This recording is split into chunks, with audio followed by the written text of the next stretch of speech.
నీ భోజనపు బల్ల చుట్టూ నీ పిల్లలు ఒలేవా మొక్కల వలె ఉంటారు. ఇప్పుడు దేవుని ఉద్దేశం నీవు నీ పిల్లలు, మనము మన పిల్లలు ఒలేవా మొక్క వలె ఉండాలని ప్రభువు కోరిక. ఈరోజు చాలా మంది మూడు భార్యలు, చాలా మంది బ్రతుకులు దరిద్రతతో, ఆర్థిక ఇబ్బందులతో, శ్రమలతో ఉన్నారు. నీవు దేవుని మందిరంలో ఉంటే ఒలేవ మొక్క వలె ఉంటావు, ఒలేవ చెట్టు వలె ఉంటావు.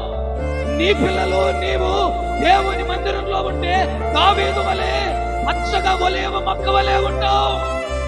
దేవుని మందిరానికి ఎప్పుడు దేవుని మందిరానికి అప్పుడప్పుడు వస్తున్నావు. దేవుని మందిరం నుండి కొన్నిసార్లు నిర్లక్ష్యం చేస్తున్నావు. మందిరము నిన్ను ఒలేవ మొక్క వలె చేస్తాది. పచ్చని ఒలేవ మొక్క వలె నీవు నీ పిల్లలు ఉంటారు.